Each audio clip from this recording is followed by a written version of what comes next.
ابھی الخلیل شہر کے اندر حضرت ابراہیم علیہ السلام کے نام پہ جو مسجد خلیل اس میں ہے، اور یہ مسجد میں داخل ہوتے ہیں یہ پہلی قبر ہے حضرت سارہ رضی اللہ تعالی عنہ کی، جو حضرت ابراہیم علیہ السلام کی زوج مطہرہ، یہ ان کی قبر ہے۔ اندر سے دیکھ لیں، بہت بڑی قبر انہوں نے بنائی ہے، اوپر یہ گنبد ہے، اس کے ساتھ یہ ان کی قبر ہے۔ باقی قبور اندر ہیں، وہ اندر آپ کو دکھاتے ہیں۔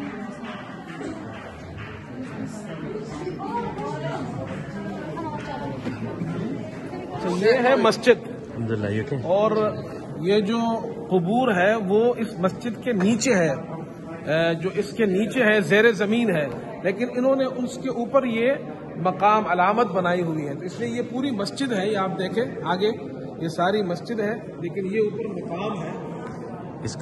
ان کا نام بھی بول دیں، حضرت رفقہ۔ یہ حضرت رفقہ رضی اللہ تعالی عنہ کی قبر ہے، جو حضرت اسحاق علیہ السلام کی زوج مطہرہ ہے، یہ ان کی قبر ہے۔ یہ دیکھیں، آگے چلیں حضرت۔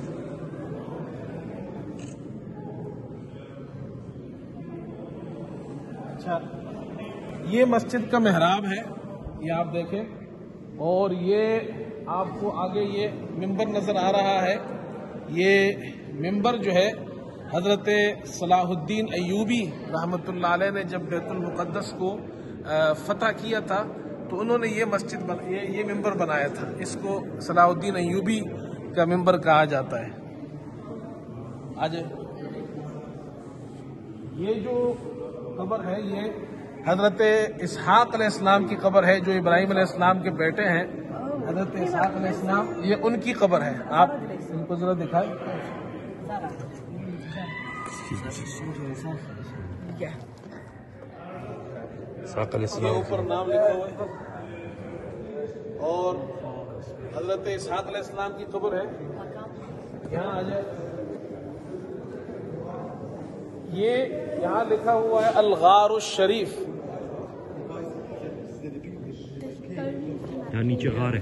یہاں نیچے جو اصل میں جو نیچے زیر زمین جگہ ہے، وہ یہاں سے انہوں نے ایک علامت کے طور پر یہ بنایا ہے، اوپر یہ جگہ اوپر بنائی ہے۔ اس کے نیچے اصل زیر زمین جگہ ہے، وہ سارے قبور وہاں پر ہیں۔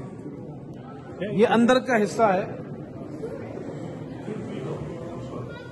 اور اس حصے میں حضرت ابراہیم علیہ السلام کی قبر ہے۔